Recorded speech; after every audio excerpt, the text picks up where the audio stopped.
Did you know that tracking the wrong sales metrics is a lot like flying blind? You might know when you hit turbulence, but you have no idea how to course correct until it's too late. In this video, I'll show you the essential sales metrics you actually need to measure so you can coach better, scale faster, and grow more predictably. Most CEOs and business owners focus on the final results: deals closed, revenue booked, targets hit. But by the time you're looking at those numbers, it's already too late to fix problems. Real sales management happens earlier. It starts when you track the activities and behaviors that create results, not just the results themselves. So how do you do it properly?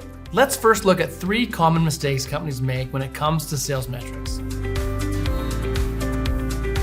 The first mistake is only tracking lagging indicators like revenue closed or deals won. Those numbers tell you what already happened, but they don't tell you how to change the outcome. The second mistake is overcomplicating the reporting. If your sales metrics are so detailed that nobody looks at them, they're not helping. And the third mistake is treating all sales reps the same, instead of personalizing metrics to different sales roles and stages. Most companies fall into at least one of these traps. Before we dive into how to fix them, let me give you a real world example. I worked with a client who was already doing a good job tracking operational metrics like delivery times and customer satisfaction, but when it came to sales, they were only tracking final results, what was sold, and the win rate. They thought the solution was to simply hire more salespeople to hit their goals faster. When we dug into it, we realized that the real issue was a lack of leading metrics for sales activities. No one was tracking the things that drive results, like outreach volume, meeting quality, or proposal activity. Once we built a clear set of actionable sales metrics tied to the right activities, they didn't just improve, they tripled their sales results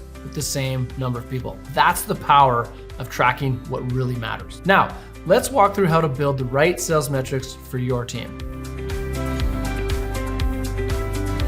Tracking sales metrics isn't just about generating pretty reports. It's about focusing your team on the activities that actually create results. Here are 5 key steps to track the right metrics and drive real growth.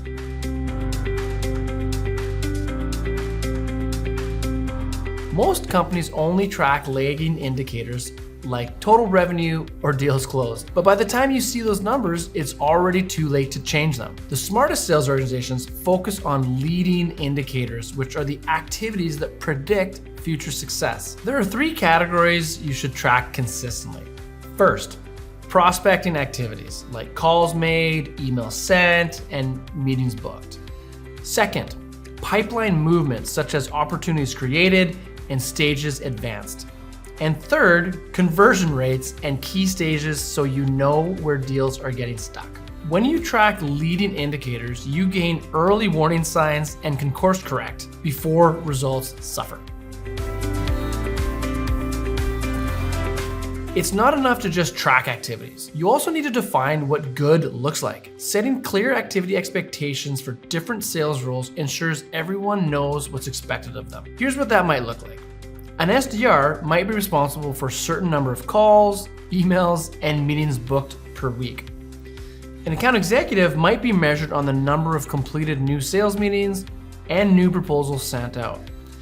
When every sales rep knows exactly what activities they are responsible for, accountability becomes much easier. Sales teams need simple, visual scorecards to stay focused on the right numbers. A good scorecard highlights both leading and lagging metrics side by side. It helps sales reps see the connection between their daily activities and their final results. Your scorecard should track 3 key areas. First, activity metrics like meetings booked and calls made. Second, pipeline metrics like opportunities created and moved forward. And third, results metrics like deals closed and revenue generated. A scorecard isn't just for managers. It's also a tool to help reps stay motivated and self-correct. Coaching based only on results is like trying to fix a broken engine by looking at the speedometer. Great sales managers coach to the inputs, focusing on the activities and behaviors that drive success. Here's how to do it. First, review activity metrics regularly to spot gaps early. Second, have specific coaching conversations around behaviors, not just outcomes. And third, celebrate consistent behaviors even before big results show up. This builds confidence, improves skills faster, and creates a stronger sales culture over time. As your business, market, and team change, your sales metrics need to evolve too. At least once per quarter, you should review 3 areas. First, whether the activities you are tracking still match your current sales process. Second, if new roles or segments require updated metrics. And third, whether targets need to adjust based on new goals or market realities. Adjusting proactively keeps your team aligned with where the business is actually headed, not where it used to be. Here's a quick recap of how to track the right sales metrics. First, focus on leading indicators, not just results. Second, set clear activity targets for each role. Third, use simple scorecards to make metrics visible and motivating. Fourth, coach to the behaviors, not just the outcomes. And fifth, review and adjust your metrics regularly to stay aligned with growth. When you track the right activities, manage them properly, and adapt as needed, you create a sales system that drives predictable success rather than relying on people. If you found this video helpful, check out my video on designing effective sales compensation plans to truly motivate your team.